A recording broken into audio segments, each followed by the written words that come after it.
Latest ആയിട്ട് നോക്കി കഴിഞ്ഞപ്പോൾ ടിനി ടോമിനെയാണ് എല്ലാവരും പിടിച്ച് ഏറി കയറ്റിയിരിക്കുന്നത്. അതിന് മെയിൻ കാരണം എന്ന് പറഞ്ഞാൽ ഇത് കണക്ക് മിമിക്രി എന്ന് പറഞ്ഞിട്ട് വേറെ സ്വന്തം സൗണ്ടിലാണ് കാര്യങ്ങൾ പറഞ്ഞുകൊണ്ടേയിരിക്കുന്നത്. അതല്ലാതെ ആരെയാണ് ആക്ട് ചെയ്യാൻ പോകുന്നത് അവരുടെ സൗണ്ടേ അല്ല.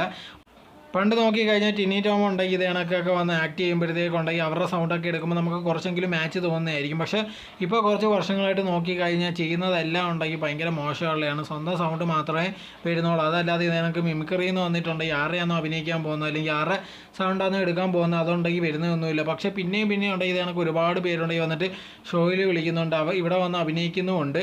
എന്നിട്ടുണ്ടെങ്കിൽ അത് വർക്കാവുന്നോ ഇല്ലയോ എന്നൊന്നും നോക്കുന്ന പോലും ഇല്ല. ഇപ്പോൾ ഇത്രയും ആൾക്കാർ ട്രോൾ ചെയ്യുന്നത് നോക്കുമ്പോഴത്തേക്കും മനസ്സിലാവും തനിക്കുണ്ടെങ്കിൽ ആ സൗണ്ട് വരുന്നില്ല. ഒന്നെങ്കിൽ ഉണ്ടെങ്കിൽ അത് ഇമ്പ്രൂവ്മെൻറ്റ് ചെയ്യാൻ നോക്കാം. അത് വിട്ടിട്ടുണ്ടെങ്കിൽ പിന്നെയും അതേ രീതിയിൽ വന്ന് പിന്നെയും കാണിച്ചുകൊണ്ടേ ഇരിക്കും. ഒരുപാട് പേരെ പൈസയും കളയുന്നുണ്ട്. അതോടെ തന്നെ ഉണ്ടെങ്കിൽ ഇത് കണക്ക് ഓരോരോ കോപ്രായങ്ങളാണ് കാണിച്ചുകൊണ്ടേ ഇരിക്കുന്നത്. ഇതുണ്ടെങ്കിൽ ഭയങ്കരമായിട്ടുള്ളൊരു കഷ്ടമെന്ന് തന്നെ പറയാം. കാരണം എന്ന് പറഞ്ഞാൽ ഇതുകൊണ്ട് ജീവിക്കുന്ന ഒരുപാട് ആൾക്കാരുണ്ട്. അവരെ ഒന്നും വിളിച്ചിട്ടുണ്ടെങ്കിൽ ഇത് കണക്ക് ഷോയോ കാര്യങ്ങളോ ഒന്നും കൊടുക്കുന്നില്ല. അത് വിട്ടിട്ടുണ്ടെങ്കിൽ ഇത് കണക്ക് കഴിവില്ലാതെ ചെയ്യാൻ പറ്റാത്തവരെയാണ് വിളിച്ചിട്ടുണ്ടെങ്കിൽ ടൈമും പൈസയും കളയുന്നത്.